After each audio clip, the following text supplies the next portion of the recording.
Hello, this is English shorthand dictation and the dictation speed is 100 words per minute, which is very helpful for all governmental competitive exams. 5 seconds.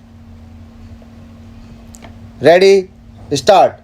Mr. Chairman, sir, I thank you very much for having given me this opportunity to participate in the discussion on motion of thanks to the Honorable President for his address delivered to both the Houses of Parliament under Article 86 of the Constitution.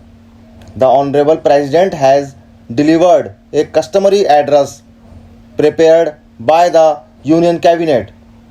We all know that it is not his original thought and original thinking. In fact, he has not put his head to prepare this speech. The Cabinet has put in their words into the mouth of the Honorable President under Article 86 of the Constitution. The Honorable President has taken an oath that he will defend the Constitution and the law, but the government has set up a broad-based Constitution Review Commission. Now the President has delivered the address under the Constitution, but there is a view expressed by the Cabinet and they have set up a review commission. I would like to the government to clarify whether it is needed at this juncture. Even according to the note prepared by the Cabinet, this was working well.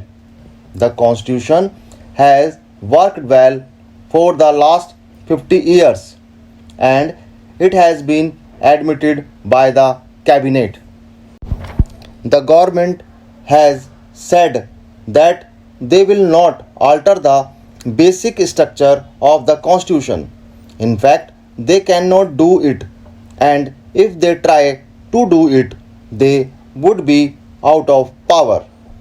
Each and every government should work in accordance with the provisions of the Constitution. They cannot say that they can alter the basic structure in defiance of the judiciary. They cannot say that they will amend the fundamental rights. They cannot say that they will amend the parliamentary system of government.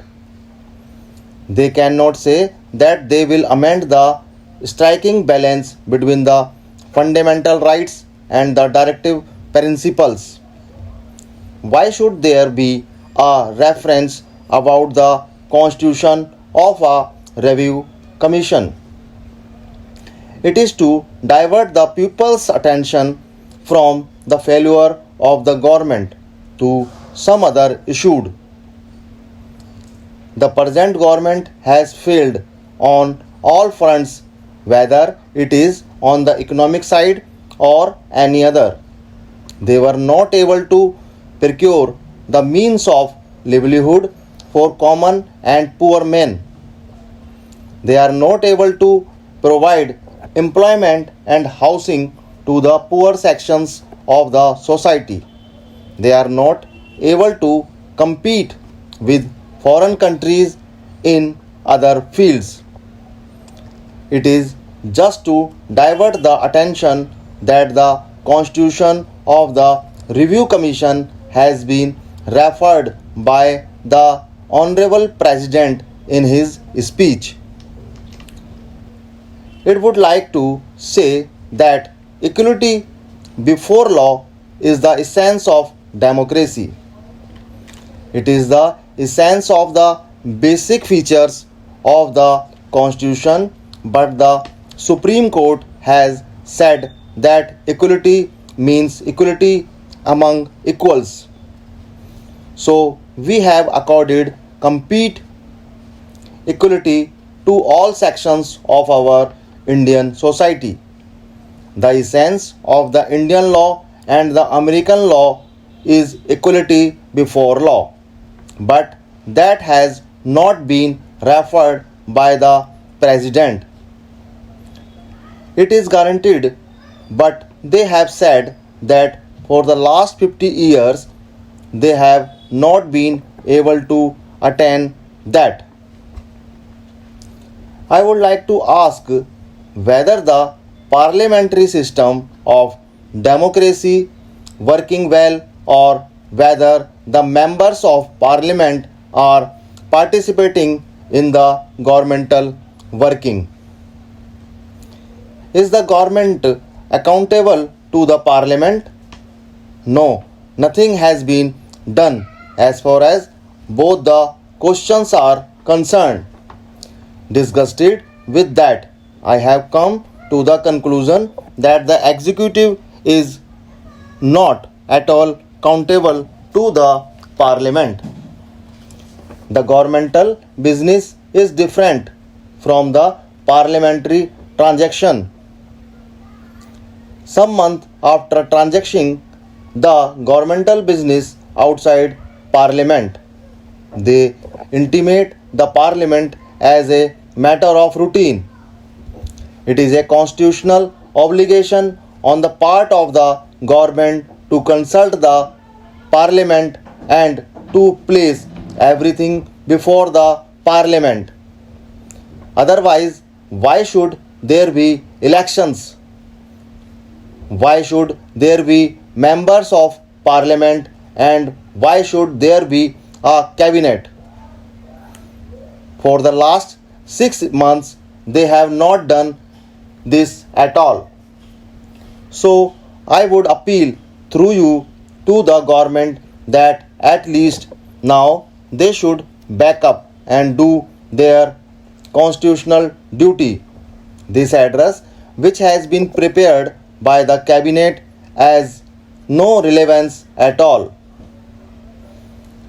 I would like to draw the attention of the House to another point which has been referred by the President in para 21. The central government is exposed as the financial condition of all the states is worrisome. So many states are not able to run even their administration. I was going through some media reports and according to them, the entire infrastructure in many states is about to collapse and they are going to be bankrupt. I would ask the government what action they have taken against those states which are not able to run the administration. The total fiscal deficit of all the state is rupees 75,000 crore. Was there any imposition of financial emergency on any state under Article 360 of the Constitution? It was not imposed because the parties ruling those states are in the National Democratic Alliance. If financial emergency under Article 360 is imposed on those states, they will walk out of this alliance. Financial emergency should be imposed on those states which are not able to run the state administration. Some states are not able to pay salary to their employees. They are not able to recruit the young blood.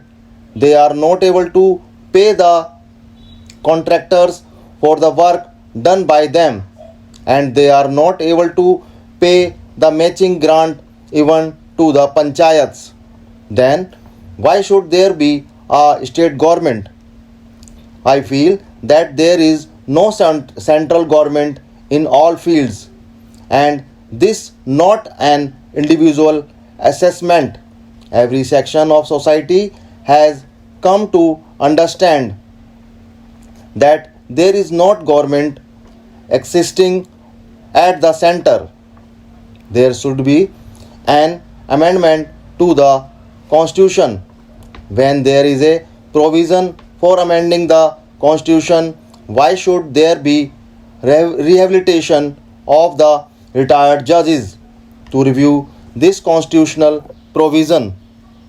The Supreme Court has said that the Constitution is supreme, but they did not want Parliament to be supreme. At this juncture, I must explain the definition of sovereignty. This Parliament is receiving habitual obedience from the bulk of the society and therefore it is sovereign. The Supreme Court has said that the Constitution is supreme and they do not want Parliament to be supreme. Therefore, we must declare that this House, the representatives of the people, is supreme.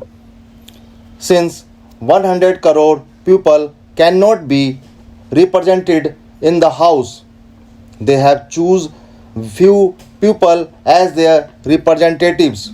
Hence, this House has to be converted into a constitutional assembly to review the Constitution, it at all necessary.